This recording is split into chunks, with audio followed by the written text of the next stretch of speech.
Audiobooks for Everyone presents Pride and Prejudice by Jane Austen. Full book summary. In the green, peaceful countryside of Hertfordshire, England, lived the Bennet family, Mr. and Mrs. Bennet, and their 5 daughters, Jane, Elizabeth, Mary, Kitty, and Lydia.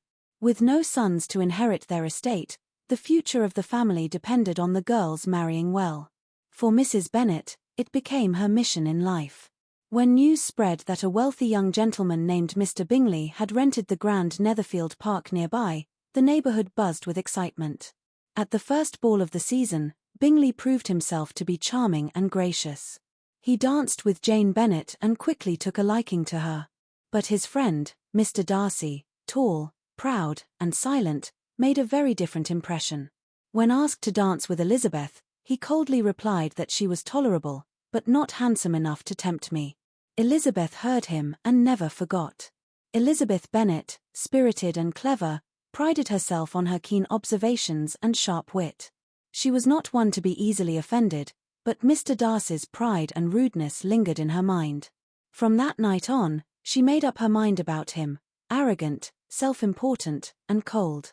Not long after, a handsome militia officer named Mr. Wickham arrived in town. With a winning smile and a tragic story, he quickly won Elizabeth's sympathy. He claimed Mr. Darcy had cheated him out of an inheritance promised by Darcy's late father. Elizabeth, still angry at Darcy's behaviour, believed him. As Jane and Bingley grew closer, the Bennet family watched with hopeful hearts. But suddenly, Bingley left for London without explanation. Jane was devastated, and Elizabeth was certain that Darcy had convinced Bingley to leave, too proud to allow his friend to marry someone with poor connections. Soon, a new figure entered the story: Mr. Collins, the Bennets' ridiculous cousin who would inherit their home one day. He arrived with the intention of marrying one of the girls.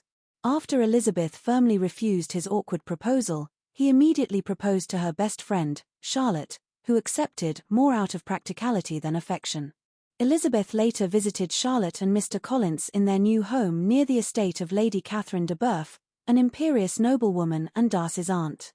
To her surprise, Mr. Darcy was also visiting. His behaviour was different now, not cold or haughty, but gentle, thoughtful.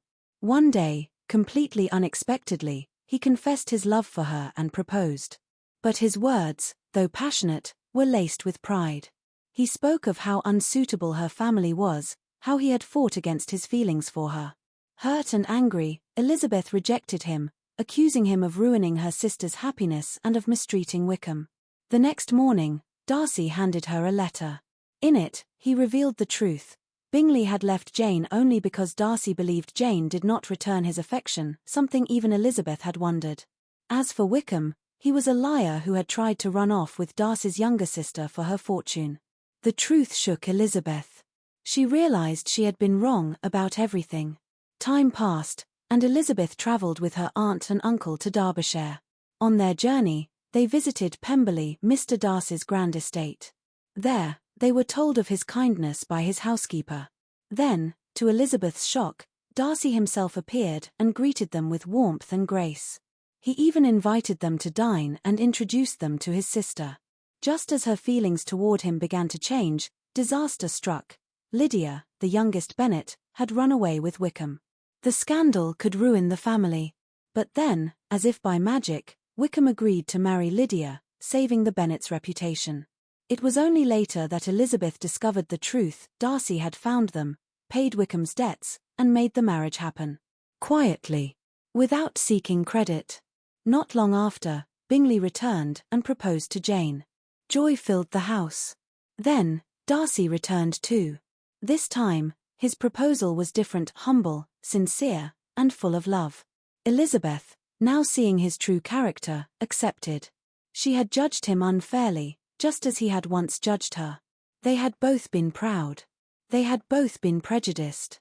And so, Elizabeth and Darcy married, 2 strong spirits, changed and strengthened by love, mutual respect, and the courage to grow. In the end, theirs was not just a love story, but a story of transformation, honesty, and finding truth beyond first impressions. The end.